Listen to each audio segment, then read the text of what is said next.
የጠቋሚ ጣታችሁ ቅርጽ ስለ ፐርሰናሊቲያችሁ ይናገራል። የእናንተ ጠቋሚ ጣት ቅርጽ ከነዚህ ከሶስቱ ምን አይነት ነው? ቀጥ ያለ ነው ወይስ ከርቭድ ነው ወይስ ደግሞ እዚሁ አንጓው ጋር ወፈር ብሎ ቀጥተኛ ያልሆነ ወፈር ቀጠን ብሎ የሚሄድ ጠቋሚ ጣት ነው? ይህም ስለናንተ ድብቅ ማንነት ይናገራል። አሁን ሁላችሁም ስክሪኑን ተጫኑ፣ ሴንድ የሚለውን ቀዩን በመንካት ብዙዎች ጋር እንዲደርስ አድርጉልኝ። እሺ፣ የእናንተ ጠቋሚ ጣት እዚህ ቁጥር 1 ላይ እንደምታዩት ቀጥተኛ ስትሬት ከሆነ ያ ማለት እናንተ በጣም ፕራይቬሲ የምትወዱ፣ ፕራይቬሲ የምታበዙ ወይም ደግሞ ግላዊ ህይወታችሁን በጣም የምታስጠብቁ፣ ማንም እንዲረብሻችሁ፣ ማንም ወደ ህይወታችሁ እንዲገባ የማትፈልጉና ብቻችሁን ማሳለፍን የምታዘወትሩ አይነት ሰዎች ስትሆኑ ስሜታችሁንና ሚስጥራችሁንም ራሳችሁ ጋር ደብቃችሁ መያዝን የለመዳችሁ አይነት ሰዎች ናችሁ።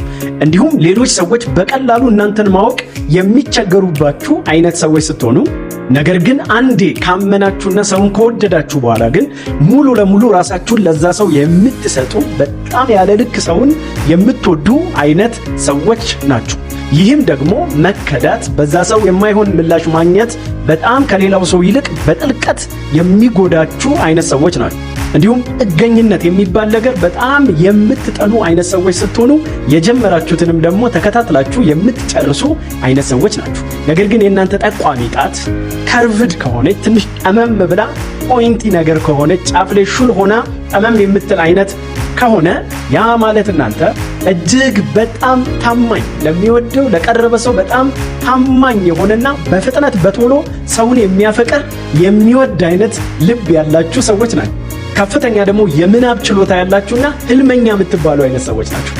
ጥሩ ህይወትን፣ ጥሩ ግንኙነትን በጣም የምትመኙ፣ ድሪም የምታደርጉ፣ የማለም አቅማችሁ በጣም ከፍተኛ የሆነ ከፍተኛ ደግሞ የመሪነት የፈርቀዳጅነት መንፈስና ማንነት ያላችሁ፣ ሊደርሺፕን መሪነትን የምትወዱ አይነት ሰዎች ናችሁ። ኤክስትሪም የሆነ ደግሞ ደግነትን የምታሳዩ፣ ለሌሎች ራሳችሁ ተጎድታችሁ እንኳን ለሌሎች መልካም ነገር የምታደርጉ አይነት ሰዎች ስትሆኑ፣ ሌሎች ደግሞ ይሄንን ብዙ ጊዜ እንደ አድቫንቴጅ የሚጠቀሙባችሁና የሚጎዷችሁ አይነት ሰዎች ናቸው። ግን የእናንተ ጠቋሚ ጣት በዚህ ሶስት ላይ እንደ ሶስተኛ ላይ ሆኖ እንደምታዩት ጣት ጎርበጥ ያለ እዚህ አንጓ አካባቢ በጣም የሚሰፋ ወደ ላይም ደግሞ ሰፋ የሚል መሃል ላይ ጠበብ የሚል አይነት ቀጥተኛ ያልሆነ ጣት ቅርጽ ካላችሁ ያ ማለት እናንተ ስሜት መር የሆነ ህይወት ያላችሁ ሰዎች ናችሁ። በጣም በስሜት የተገፋ ህይወት ያላችሁ፣ የምታደርጉትን ነገር ስሜታችሁን ተከትላችሁ የምታደርጉ፣ በጣም ደግና እንዲሁም ክፍት አይምሮ፣ ነገሮችን የሚቀበል አይምሮ ያላችሁ፣ በጣም ሰላም ወዳዶች፣ ግጭትን የምትጠሉ፣ የሆነው ሆኖ ሰላም እንዲጠበቅ የምትፈልጉ ግን እውነተኛ በጣም ፊት ለፊት የምትናገሩ፣ ሐሳባችሁን የምትገልጡ አይነት ሰዎች ናቸው።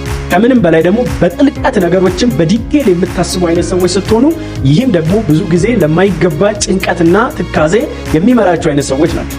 ይህ ፐርሰናሊቲ ቴስት ማንነታችሁን ከገለጠላችሁ በኮመንት ሴክሽን ላይ ያሳውቁኝ። አመሰግናለሁ።